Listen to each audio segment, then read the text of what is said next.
Hello, and welcome to the Raccoon Review. If my voice sounds much more present than the last video, it's because apparently I was dealing with a lower respiratory tract infection. Thank God that's over with, and I can finally speak normally again. Anyways, we're not here to talk about my immune system. We're here to talk about Watership Down, a book about rabbits. For the first part of this video, I'll just be giving a quick review and short summary of my thoughts about this book, and then a rating and whether or not I'd recommend it. After the review, I'll just be going on to ramble about the book and what I liked and disliked about it. Spoiler warning, I liked the book a lot. Also, sorry for the video being a day late. I completely underestimated how much work this was going to be, and I did everything like last minute because I was really sick this month. Anyways, Watership Down is a novel by English author Richard Adams. It started as an improvised story in a car ride to his children, who then would encourage him to write it into an actual book. The book was published in 1972 by Rex Collings, and it's about a group of rabbits who've left their home to establish a new warren when their own home was destroyed by mankind. Along the way, they encounter many perils and dangers, and discover that help can come from the most unlikely places, and perhaps not all rabbits think alike. More than anything though, this is a story about rabbits and their journey to find their place in the world, and what it means to really be a rabbit. Richard Adams has a certain way with words that really evokes classic storytelling, and it's one that I've sorely missed in modern media.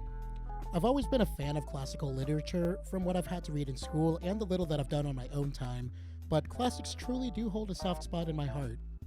Watership Down is very truly a classic in all senses of the word, which is insane because it's the first book that he ever wrote.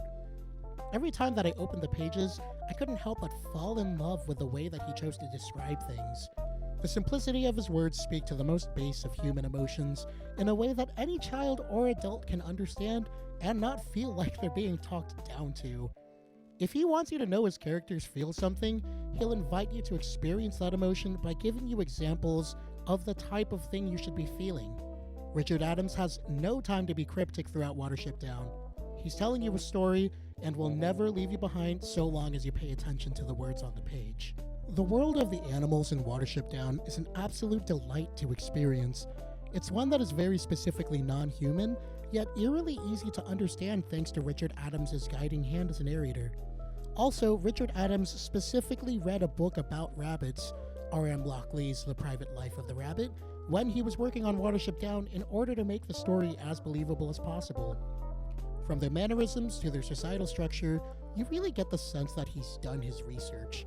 He even went so far as to invent his own rabbit language, Lapine. Throughout the novel, you'll also meet a few animals that aren't just rabbits and see how each of their individual experiences greatly differs from the life of a rabbit, but also have a few things in common. There are also multiple instances of rabbit society throughout the novel, and each one has its own unique take on what it means to be a rabbit. Not to mention, each of the absolutely wonderful characters, who are all sort of two-dimensional, yet in a way that's much closer to charming rather than half-hearted. They're rabbits, after all. The pacing of Watership Down is close to perfect. It's separated into 4 parts, and each part has its own self-contained arc about what the rabbits are doing. I never really had a moment reading this book where I was thinking, get on with it, which I usually tend to do when reading most novels. Knocking out a part in an afternoon feels right if you've got 3 or 4 hours to spare, but you can also take things at their own pace, and each chapter is self-contained enough that it's easy enough to remember where you left off if you put the book down after one. Richard Adams' prose never gets too wordy either. It can seem like he's rambling about something here and there, but if you take a closer look at his words, no phrase ever feels wasted. He's very particular about moving the plot forward, or specifically making moments where characters either shine or grow. The themes in the book are also really interesting to look at from a rabbit's perspective. This novel touches on the idea of what freedom really is, what makes a life worth living, how religion plays a part in the shaping of society, and even goes so far to represent the classic man versus nature with a touch of cosmic horror to it. However, the book isn't specifically about any of these things. They're just themes that happen to pop up repeatedly throughout the course of this tale. More than anything though, at its core, Watership Down is a story, and Richard Adams is a masterful storyteller. One of my main thoughts throughout my entire time reading it was that it should be read out loud. While I didn't necessarily read it word for word with my own voice, I couldn't help but feel as if Richard Adams himself was speaking to me, to hyperfixate about his rabbit knowledge and lore. This is genuinely a classic to last through the ages, and I highly recommend you pick this book up if you haven't read it yet. So, all of that said, would I recommend this book? Yes, obviously. Why would I say no after praising this book for the past few minutes? I'd say that if you like classic literature, the art of storytelling, or the Pokemon Mystery Dungeon games, you should really give this book a go. It's nice to step away from the nature of humanity and step into a world with characters who have different problems, yet still ask questions that we ourselves can still engage with. This book gets a 9.5 out of 10 for me. I will talk about that last remaining half in the Ramble section to come, though. And that's the general review from me. This next section will mostly be filled with me rambling about what I thought about the book, and it's going to be super limited on visuals, so I wouldn't recommend you actually watch. I would just listen to it while you're doing something else. And from here on out, I can't be held accountable for any spoilers that you might experience. So, if you haven't read the book, this is your chance to click away and read it before I start just spewing whatever comes out of my fingertips while writing this script. So, I've never really made a long-form video before, and the last time I tried writing one, it took way too much planning and effort, so I wound up never finishing. So I'm just going to go at this really casually from here. I've got a few topics to talk about, and I think I'll just go over them one at a time. Part 1. Classic storytelling is a good thing. It's probably because I don't consume enough media, but I have this weird feeling that storytelling should be a lot more commonplace than it is. I think that lots of great stories are told through the medium of film, TV, video games, and other audio-visual forms of entertainment, but I'm really hard-pressed to think of a time where someone just told me a story for the sake of telling me a story, aside from the occasional anecdote during church sermons. There's something so special about that specific tone, one where someone's talking to you, rather than just presenting everything. It makes me feel like I missed out on growing up with stories told with that voice. I should probably read more books. Like, in Watership Down, there are a few instances where Richard Adams does refer to the reader as you, as if he genuinely wants to talk to you and communicate his thoughts and feelings.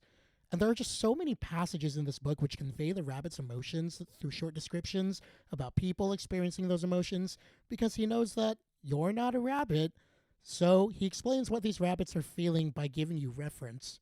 His tone is so personal, yet it never detracts from what's happening in the book. It's like he makes himself known as a presence within the book while being able to keep the story about the rabbits. And I don't know if it's just me, but I feel like that's got to be extremely hard to pull off. This was written back in a time before the oversaturation of media via the internet, though, so maybe it was just a lot more commonplace back then.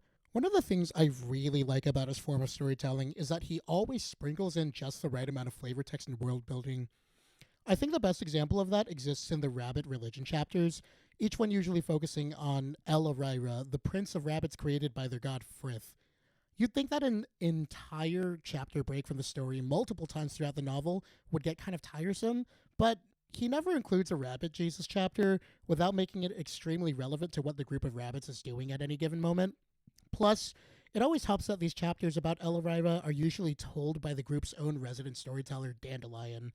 A lot of times in these chapters, the story of El Arira will get interrupted by one of the rabbits who's listening to the story, so you never feel like you leave the group of rabbits, but rather you're just listening to a story within a story, and that story is always in service of the main story. What a sentence.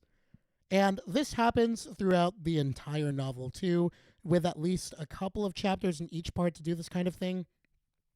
El Arira really becomes his own character in his own right, and you start to see how his stories really influence the rabbits of the Watership Down Warren, and all of this religious text is basically flavor text. There's a lot of other flavor text in this book that serves it well too. I've mentioned Richard Adams doing this a few times, but haven't really brought up any examples, so let me pull one up. So whenever the rabbits are experiencing some really big emotions, Richard Adams really likes to use human experience to let you know that that's happening.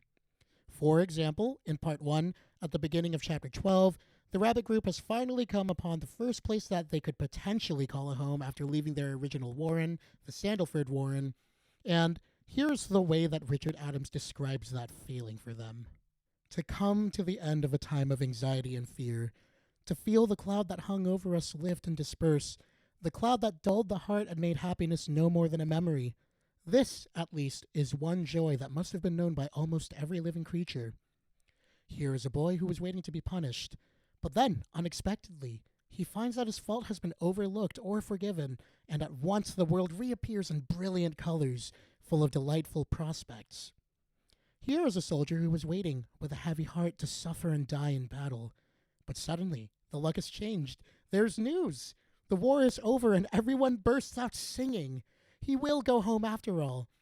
The sparrows in the lowland were crouching in terror of the kestrel, but she has gone, and they fly pell-mell up the hedgerow, frisking, chattering, and perching where they will.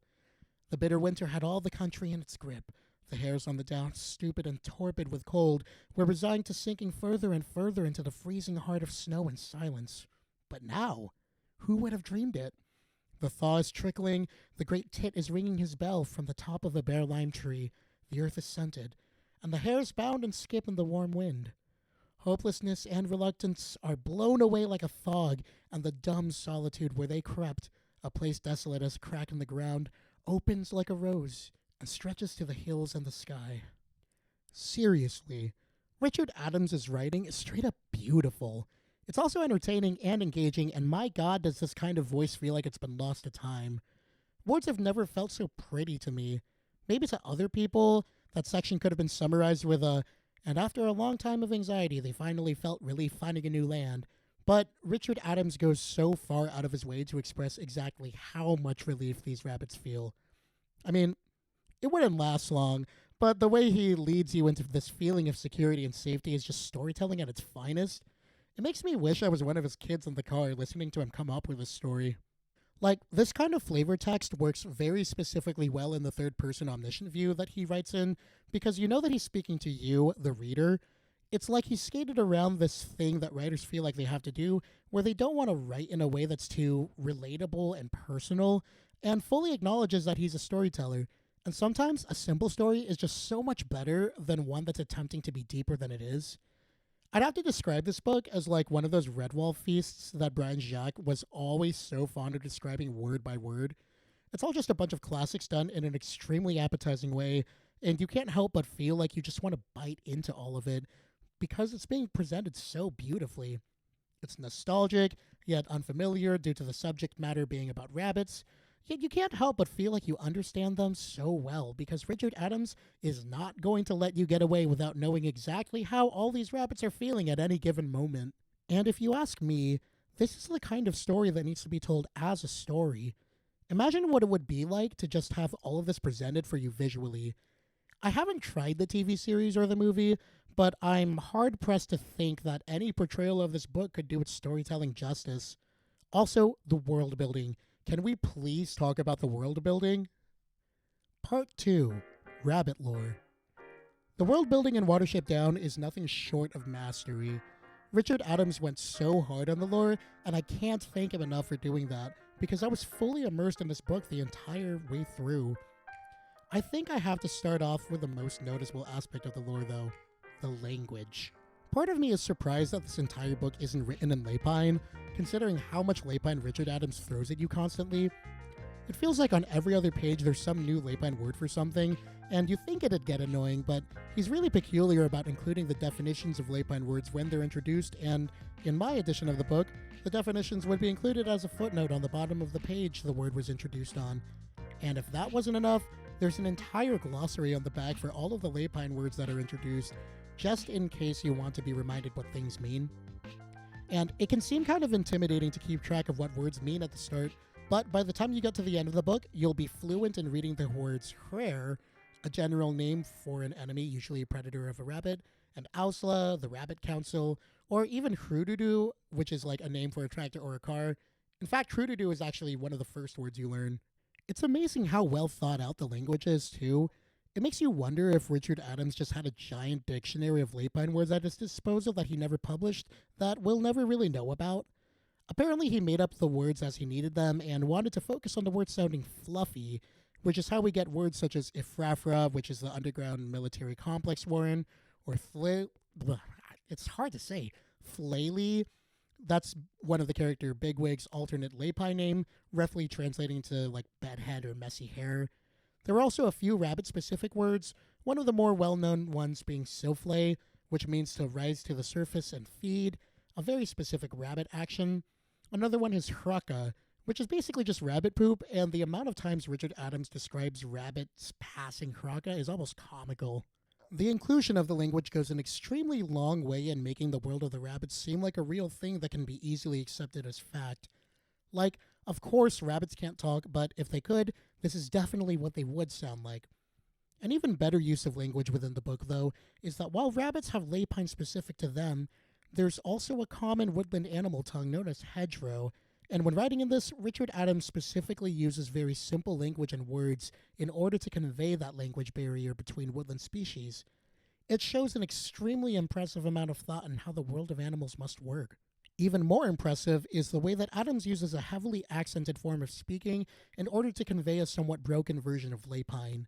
Later on in this video, I'm going to be talking about Kehar, one of the characters. He's a seagull that learns lapine from speaking with one of the rabbits for long periods of time, and for the rest of the book, whenever Kehar speaks, he has this insane accent, but the rest of the rabbits are able to speak to him completely normally, which demonstrates that Kehar learns rudimentary lapine in order to talk with the rabbits. Richard Adams also never breaks character with this either. He writes as if every single pigvig that Kehar says is the make or break of his world building, and it's a level of commitment that I one day aspire to have with like anything in my life. Yet, even with this language, it never really breaks the flow of his writing either.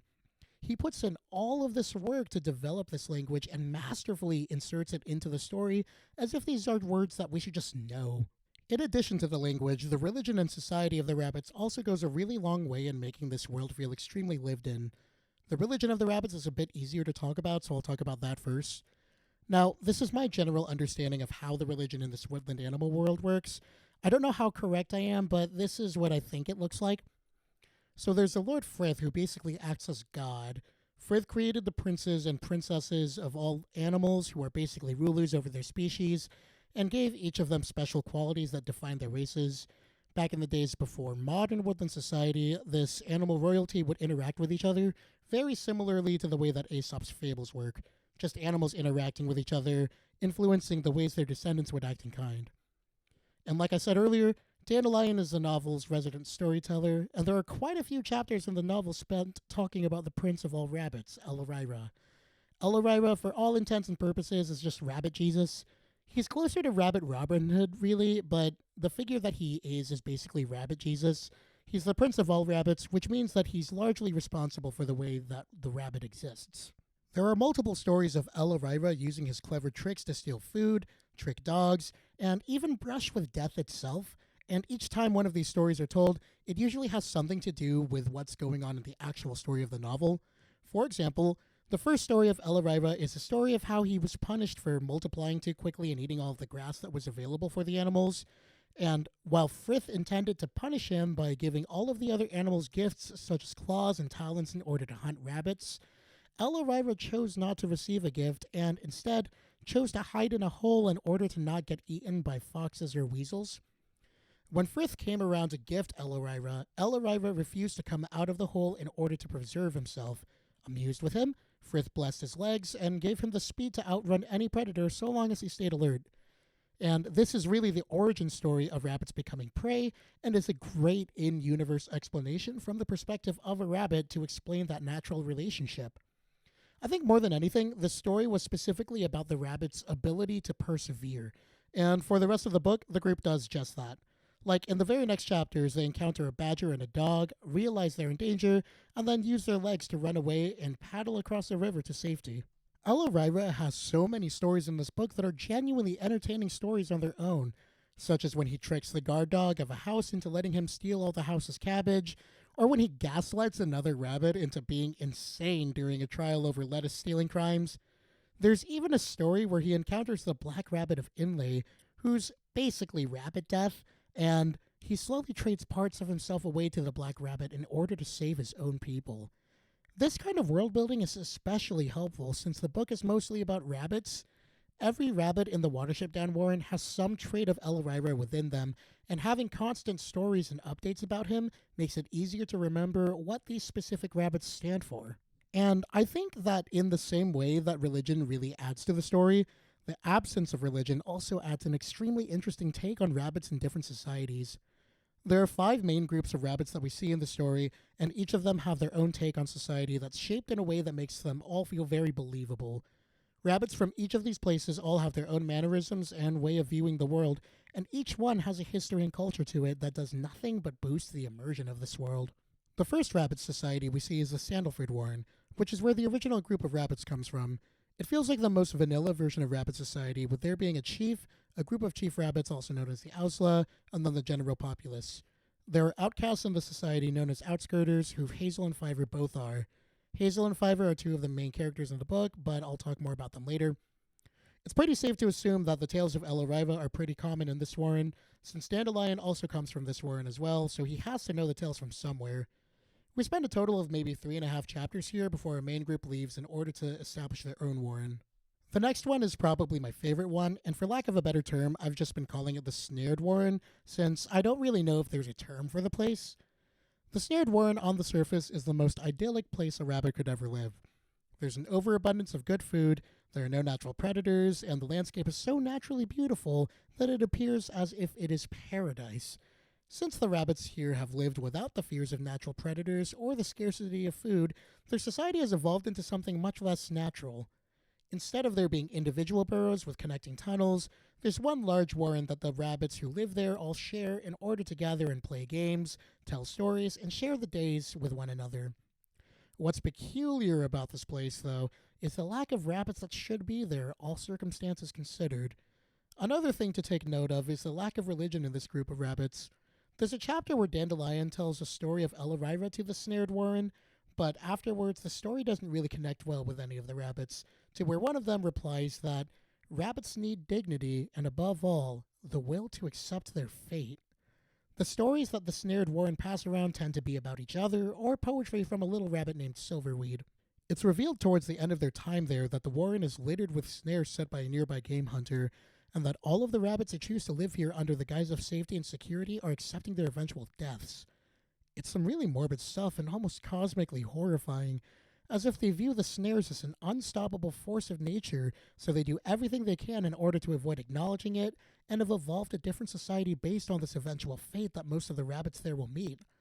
All of the mannerisms of the rabbits there can be explained by this realization, and it was genuinely a, that's kind of messed up moment for me. There are a lot of moments like that in this book, namely the destruction of the Sandalford Warren, which feels like a horror story, but it's a reminder of the uncaring nature of man when looking at the natural world around it. The next society isn't so much a society as much as it is a few pets on a farm, but it's still interesting to acknowledge as an extremely different way of living. The rabbits found on Nuthanger Farm have never known the outside world and were pretty much content to live their entire lives the way they were since they didn't know anything else. But Hazel, our leader rabbit, goes to the farm himself to try to convince them to leave. Hazel and his companions eventually do break the rabbits free from their cage, but there's definite apprehension from them to join the new warren. That's really all there is to say about Nuthanger Farm. It's cool to see how the pet rabbits and the rabbits of the Snared Warren have that lack of adventure and religion in them, though, specifically because they don't live in danger. The fourth society, Ephraphra, is very similar to District 13 from the Hunger Games. It's an underground military complex where everyone has strict schedules for eating, sleeping, using the bathroom, and pretty much anything else you can think of. Their leader, General Woundwort, is the quintessential military man who has absolutely no time for nonsense. Personally, I think Ephraphra exists specifically as a challenge to the ideas of El Arriva. Honestly, I can't even remember a moment in that part of the story where El Arriva is mentioned by any of the Ephraphran rabbits.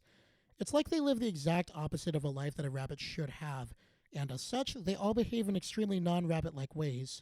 It's gotten bad to the point of overpopulation, where any female rabbits who have to give birth have to reabsorb their litters, which I guess is a thing they can do? I trust Richard Adams' rabbit knowledge. He read a book about it. One interesting part about Ephraphra is its mark system. Every rabbit is scarred on a section of their body in order to put them on a strict schedule according to the mark they received. Each of these marks have a captain, and all of those captains together create the Ausla, who all report to General Woundwort, the king of the whole operation. It feels extremely unnatural how militaristic these rabbits are. If anything, the Watership down rabbits fighting against their way of life almost feels like a representation of man versus nature, with Ephraphra representing man. Just a thought. The last society we need to talk about is the Watership down warren, which doesn't really fully come into existence until about halfway through the book. This is the warren that the book is named after, and it's where most of our rabbits come from. There are a few different rabbits and creatures who live around the warren as well, such as Strawberry, one of the rabbits from the Snared Warren, and then a couple of rabbits from Nuthanger Farm. There's also Kehar, the seagull, who makes a temporary residence there while recovering from an injury. I think the coolest part about the Watership Down Warren, though, has to be its main architecture feature, the honeycomb. The honeycomb is actually something that Hazel stole from the Snared Warren. It's like a large communal area where all the residents of the warren can gather to tell stories and share food and play games. It's called the honeycomb because it's built around the roots of a tree, which create a hexagon-like pattern of roots all throughout the common space. At least that's what I interpreted it as. It feels like the natural conclusion of what Hazel wants, a place where all rabbits can feel free to just be rabbits together, away from the dangers of mankind. While most of the rabbits in the Watership Down Warren are from the Sandalford Warren, it's more like anyone who's at Watership Down is simply now a Watership Down resident. Anyone who arrived there usually had great difficulty arriving there, so the journey really defined their society. There comes a certain moment at the end of Part 1, after the Watership Down rabbits experience the horrors of the Snared Warren, where they all become ride or die for each other, and I think that experience is what shapes the Watership Down Warren, and everything that happens to it from there on out is really just a result of the intense bonds that they've all formed with each other. It's like a society shaped by the values of El Arriva more than anything, and I just love that. And of course, these societies, this religion, this entire world doesn't really mean much without the characters in them. So for this last part, I'm going to be talking about my favorite part about this book, the characters. Part 3. Surprisingly good character arcs for simple characters. In the introductions to my edition of the book, both Madeline Miller, well-known author, and Richard Adams himself talk pretty extensively about the characters in the book. And before I move on to talking about them, I just want to say the introductions are absolutely perfect for setting up everything you're going to read in here. I highly recommend that you read them if you're going to give the book a shot. Madeline Miller talks about how these characters all have individual strengths that make them great and memorable additions to the story, while Richard Adams talks about how many of the characters in the book are based off of people that he actually knew. Like I mentioned earlier in the video, most of the Watership Down characters do feel somewhat two-dimensional, but I honestly think that's for the best, and it makes the story better for it. To be fair, I may be using the term two-dimensional wrong, but characters in this book tend to have really flat arcs. Not that that's a bad thing at all. In fact, I think the book really thrives for keeping things somewhat simple personality-wise for the characters. It's not like most characters only do one thing throughout the book, but each character definitely plays a role and has a specific purpose for playing that role. For instance, Hazel, the main character, grows from being a protective older brother to being the chief of the new warren, really just growing into his leadership role. While he does struggle and go through many ups and downs to get where he's at, he's still mostly the same personality-wise from the first part through to the end part. He's just wiser by the end of the book. Hazel still remains one of the best characters in the story, though. His arc is satisfying as hell, and the ending of the book really hits well due to his arc. The same goes for most of the other characters in the story. I think the easiest way to go about this will be to talk about who my favorite side characters are, then talk about the main characters and my thoughts on each of them, and what worked and didn't work for me about them. There are so many great side characters in this book. Each character has some clearly defining trait that makes for a wonderful addition to the cast. For instance, there's Pipkin, who was part of the original warren that left the group, who started as one of the smallest and weakest in the tribe, but eventually grows into his own form of courage and bravery that's genuinely admirable. There's also Bluebell, a wisecracking comic relief sort of bard that exists to keep the rabbits lighthearted, fully knowing that he does have to provide some sort of relief from the trials and tribulations that these bunnies go through on a daily basis. There's even the small field mouse that Hazel first encounters when they arrive at Watership Down, who has an accent so thick you can't help but just imagine a poor little cockney boy begging for crumbs. I think out of the side characters, though, my favorites are Dandelion, Blackberry, Strawberry, Holly, and Kehar. Dandelion, like I said earlier, is the group's resident storyteller and delivers pretty much all of the El Arriva stories to the table. He's also the fastest rabbit in the group and is involved with a lot of the more dangerous plans that involve putting one's life at risk, like when he attempts to outrun a dog in order to lead it back to the warren to enact a deadly plan for the fearsome General Woundwort. It feels like he puts El Arriva's stories into practice and embodies the more stereotypical traits of rabbits in folklore. Also, I think it's really cool that his name is Dandelion. It feels like he's the predecessor to Dandelion from the Witcher series. Now, Blackberry is the brains of the group, and comes up with most of the big brain plans in order to get the group out of the tricky situations. This is seen in the first part where he helps Fiver and Pipkin float across the river with the assistance of a loose wooden board. The great part about this is that Blackberry knows he's smart and clever, but only uses that for the group's advantage and never his own, really. Strawberry's really interesting since he comes from the snared Warren, and instead of picking a safe lifestyle and being willing to die eventually to one of the traps, he willingly leaves his Warren to go with Hazel's group, and he starts off as being somewhat weak and unsure of how to contribute to the group, but his tenacity and will to live pushes him onwards, and he becomes a key player in shaping the architecture of the new Warren that they build at Watership Down, and sticks the rest of the journey out with everybody else. I love Strawberry. Holly's a particularly cool character. He's one of the original Sandiford Council rabbits and was tasked with arresting the original group of treason, but failed in doing so. But when the Sandalford Warren was destroyed, he and a couple of lucky others barely escape alive and wind up making the same journey that the Watership Down rabbits made all the way to Watership Down, and oh my god, does this quote go so hard. You can imagine what it means to Bluebell and me to find ourselves underground among friends. It wasn't I who tried to arrest you, Bigwig. That was another rabbit, long, long ago. Like the journey fundamentally changed who he was entirely, Holly continues to be a pretty big presence in the rest of the book too, being one of the only rabbits to really ever question Hazel's leadership for the well-being of the group, to the point where Hazel recognizes that Holly cares about the group as much as he does, and is willing to leave Holly in charge should something bad happen to him. Holly's cool as hell. And of course, I got to talk about Kahar the Black-Headed Seagull. While he was originally extremely defensive due to being injured and separated from the rest of his flock, Hazel shows him compassion and helps take care of him and nurtures him back to health. As a result, Kahar becomes an invaluable ally to the rest of the Warren by being an eye in the sky and even going so far as to help them in fights and escape plans. I think the most charming part about Kahar for me is that he felt very much like the equivalent of a big Russian guy stuck in Britain with half-broken English, but he becomes a really great friend and fixture to the community of those he's found, and I love it. Another thing I really like about him is his friendship with Bigwig, which I'll go into in a little bit. Now that I've gotten through that, let me talk about the main characters, or if anything, the ones that really stood out to me specifically. Hazel is our protagonist of the story, and he and his brother basically start the whole evacuate the old Warren thing that kicks this entire story off. Richard Adams served in the Second World War, and Hazel is based off of an officer that he served under. In Adams's words, he had the natural power of leadership. He was not only brave, but modest and retiring, yet with excellent judgment. His whole character from the very beginning is one that looks out for other rabbits, and always has others' well-being in mind. You get the feeling that the main thing that drives Hazel in the story is making sure that everyone around him is happy and cared for, and we love an Enneagram Type 2 king in this household. Madeline Miller specifically talked about Hazel's compassion and level-headed thinking as being a trait that anyone reading this book could aspire to, and I think that's a really great way to see him.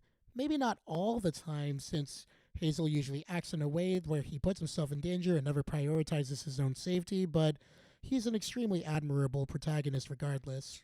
He's the older brother of Fiver, who I'll talk about in a moment, and from the very start of the book, you see him looking out for Fiver since Fiver tends to get easily pushed to the side due to his small stature. As the book progresses, you'll get to see Hazel constantly put himself in danger for the other rabbits, such as in Chapter 9 where he volunteers to scope out a bean field in order to make sure it's safe for the other rabbits to go. Or how in Chapter 11, Hazel pushes on and on even in the face of certain hardships, such as the ones they've gone through up to this point, and never gives into his own despair about worrying whether or not they've made the right decision to leave their original Warren based on a gut instinct from Fiver. He specifically doesn't let his exhaustion show to anyone else in the group, but inside, he does begin to approach a breaking point, and usually from these types of characters, you never really see them struggle, but Hazel definitely has his own problems and doesn't have a will made entirely of iron. It develops as the novel goes on, but he isn't perfect, yet his growth in understanding his limitations and what each rabbit in the group knows how to do makes for a really great development in his character. There's not really a set moment where everyone states that Hazel is the leader of the group, but rather it comes up naturally and gradually, and it feels like you're witnessing the birth of a hero over the entire course of the story. For example, at the end of Part 1, The group of rabbits have finally found what appears to be the perfect home for them, the snared warren, but his younger brother Fiver isn't really feeling it, and considering that they originally left their first warren due to a gut feeling that Fiver had, you would think that Hazel would just listen to Fiver again and have the group continue to move onwards, but now Hazel has an actual group/tribe to take care of and has to think about the needs of everyone else as well. Fiver winds up being right as usual, but there are crazy moments of tension in that part where the two of them really wind up butting heads. Specifically because Hazel is trying to look out for the rest of the group and not just himself and Fiver. You can't even really fault Hazel for thinking that way either. He's doing exactly what he thinks is best for all of them. Then, as the story continues to go on, you see Hazel make decisions that are always about the good of the group, even if he does act a little foolishly at times.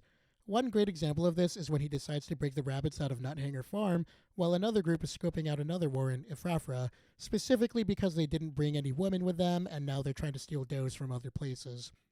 He was somewhat disappointed that he couldn't go with the other group to the other warren, Ifrafra, which was probably for the best, so he decides to stage a jailbreak from another farm entirely while the other group attempts diplomacy, specifically because he wants there to be does at the Watership Down warren before the other group comes back from Ifrafra.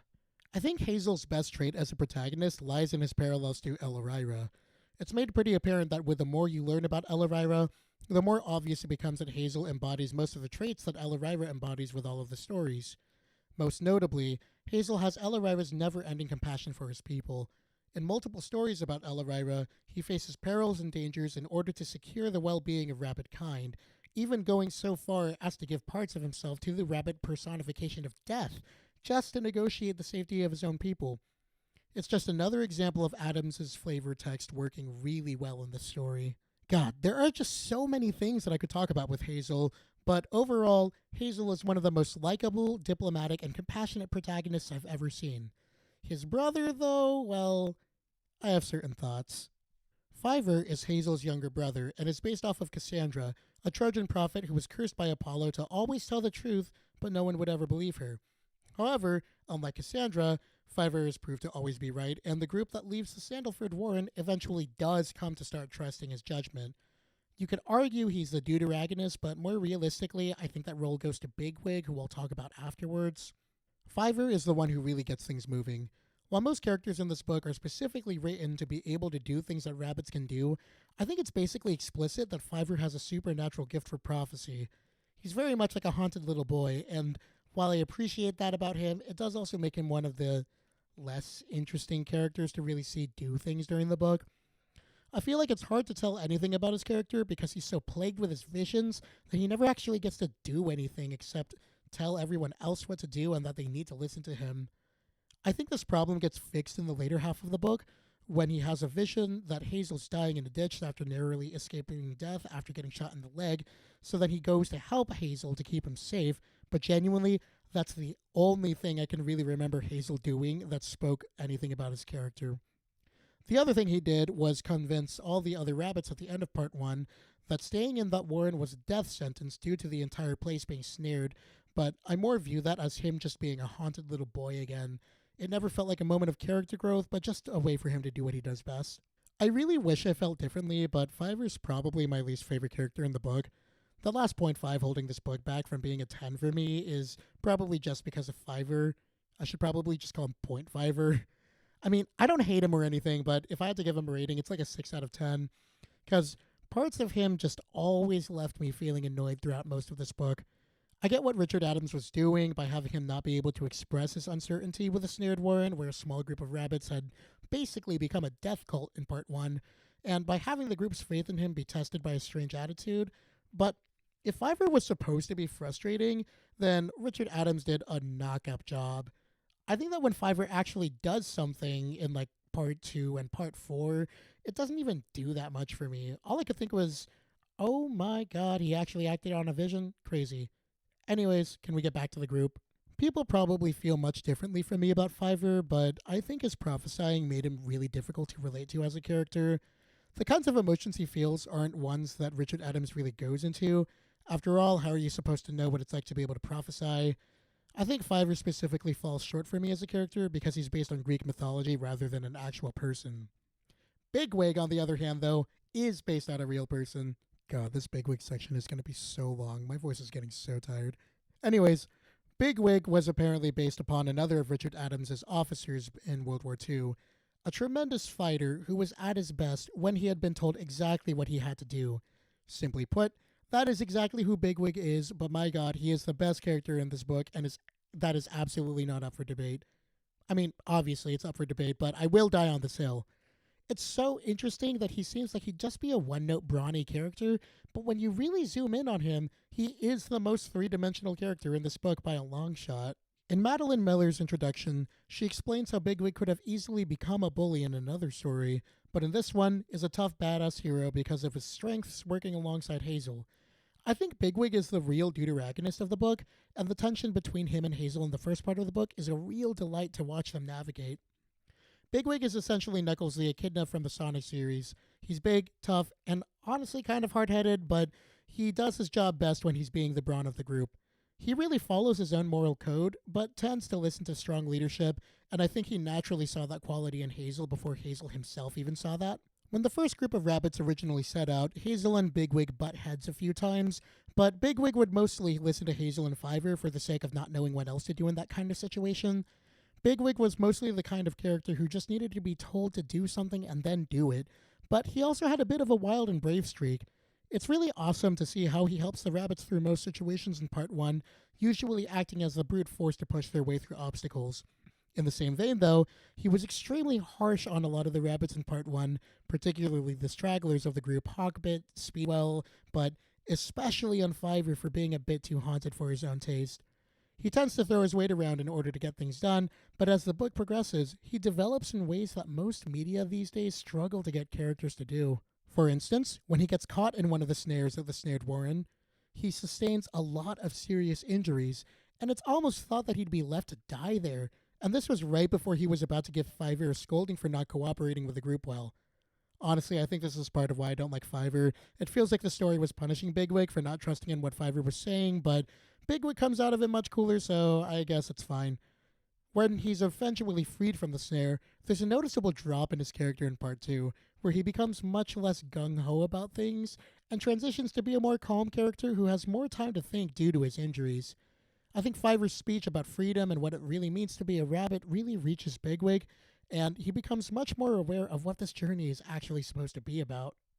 In Part 2, when the rabbits finally arrive at Watership Down, Bigwig takes somewhat of a backseat in order to recover from his injuries.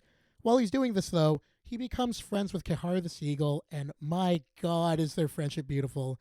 Not that there's any extremely, well-written scenes between the two, but the chemistry between them is so fun, you can't help but wonder why the two of them got along so well. I think it's because the two of them were sharing a state of recovery, and Bigwig wanted to exercise his bravery in a different way than brute strength by learning to befriend another animal. And I hope that entails a Watership Down there's some hijinks that he and Kehar get up to or something like that. I need the buddy cop movie of these two. Or a romance movie, whichever comes first. By becoming friends with Kehar, Bigwig starts to see the importance of diplomacy that Hazel emphasizes, and he becomes much more aware of his surroundings and understanding of why Watership Down needs him. He stops acting completely recklessly and utilizes his strengths for only the most important missions. That's why when Part 3 of this book hits, it is so exciting to see him become the main character. Part 3 focuses on a rescue mission of some female does from the Afrafra Warren. Bigwig goes undercover since he's a bigger rabbit and could be useful to the Afrafran Council, who need all the help that they can get at this point in the story, and he sits at the center of a master plan to escape with as many does as he can. The cool part about this, though, is how Bigwig doesn't succumb to the military-like structure of Afrafra. In her introduction, Madeline Miller explains how Bigwig easily could have become a bully in another situation, and I think Afrafra is that situation. He's such a great pick for this undercover mission because if he had grown up here, he'd probably have been one of the worst offenders of this military complex. But because he's been with Hazel and Fiver and Kehar, he realizes that personal freedoms are something specific to a rabbit's well-being and does absolutely everything he can in order to give that to the Afrafran rabbits who do want to escape. I also love how when he meets Heisenflay, one of the female does who've been wanting to escape, he confides in her since he also feels extremely trapped and confined within the walls of the Afrafra Warren. He needed someone who could relate to him in that moment, and he had a moment of vulnerability where he shared that connection with someone. I think that really stems from the other rabbits he'd been around and a certain seagull. And when he meets Blackavar, one of the Afrafan rabbits who tried to escape, and sees the absolutely horrid state he's in due to being punished by the Afrafan Council, Bigwig immediately decides that Blackavar has to come with them, and because he just feels that much compassion for him, God, Bigwig is so awesome. And one of the absolute coolest moments in the book comes when the group of rabbits is finally pulling off the escape heist with the does. Things have been going wrong with the plan, there's been a lot of tension, and there was a storm on the horizon. Now, a normal reader would view that storm as a representation of the uncertainty of the plan going correctly, and while this is correct, Richard Adams also states very clearly in the book that the storm was not just a representation of the conflict between the Watership Down rabbits and the Afrafan rabbits, but rather the tension that Bigwig had been feeling inside himself, being trapped inside of that warren with almost no way out. In the middle of the storm, Bigwig has this moment where he's facing off against General Woundwort, and in this really cool moment of clarity, this happens. "Frith sees you!" cried Bigwig. "You're not fit to be called a rabbit. May Frith blast you and your foul house full of bullies." At that instant, a dazzling claw of lightning streaked down the length of the sky. The hedge and the distant trees seemed to leap forward in the brilliance of the flash. Immediately upon it came the thunder. A high, tearing noise, as though some huge thing were being ripped to pieces close above, which deepened and turned to enormous blows of dissolution. Then the rain fell like a waterfall. In a few seconds, the ground was covered with water, and over it, to a height of inches, rose a haze formed of a myriad minute splashes. Stupefied with the shock, unable even to move, the sodden rabbits crouched inert, almost pinned to the earth by the rain. A small voice spoke in Bigwig's mind. "Your storm, Thlaley-Ra. Use it." For context, Thlaley is Bigwig's Lapine nickname, and it's highly implied that this is the voice of Elorira speaking directly to Bigwig in this moment. How insanely cool is that moment? Like, the storm was trouble, but it was also a force of nature called upon by another force of nature, Bigwig himself, as if in that moment he developed full clarity and knew exactly what he stood for. He was the storm, and he was here to steal the does away from Afrafra, and he calls down a flash of lightning in order to do it. And it all comes to a perfect wrap-up in Part 4, when General Woundwort attempts to kill all of the rabbits at the Watership Down warren, and Bigwig faces off with him and essentially emerges victorious. And the way he does it is awesome. He hides under a mound of dirt until he can make a sneak attack on Woundwort.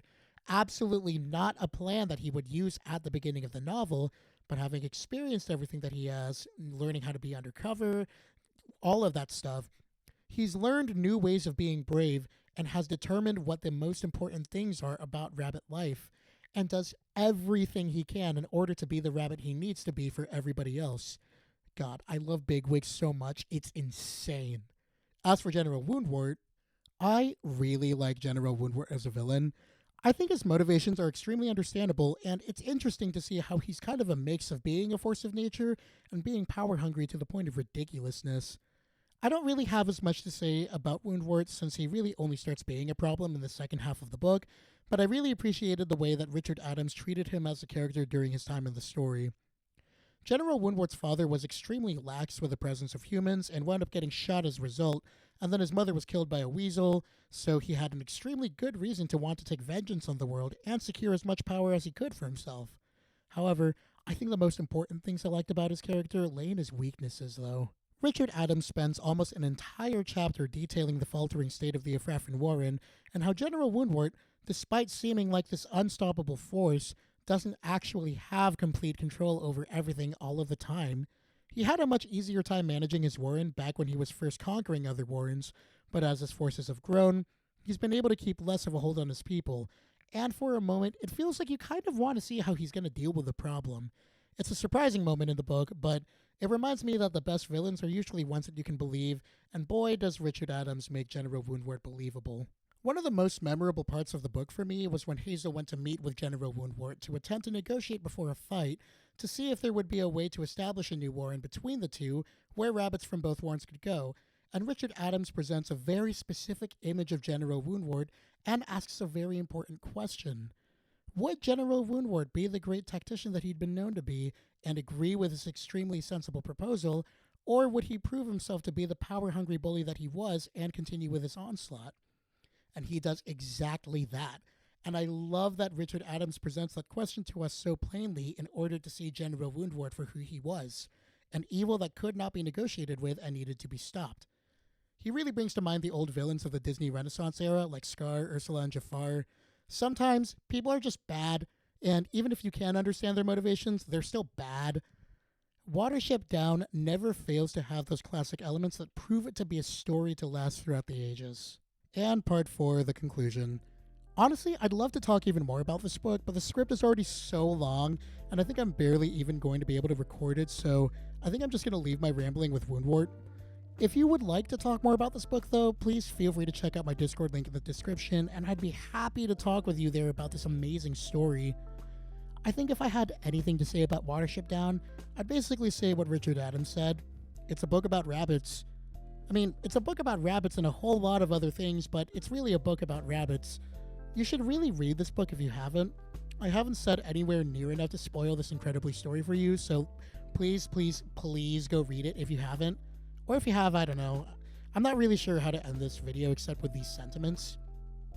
Storytelling feels somewhat like a lost art, and you really owe it to yourself to experience that again. Maybe you read more books than I do, and I could be way off in that assumption, but this book has been one of the most refreshing experiences I've had in a few years, and I work in the arts for a living, so that maybe says something. There's something in here that really spoke to me about the way that we as people are supposed to exist. How we need to embrace our humanity by not just accepting everything that comes to us as it is.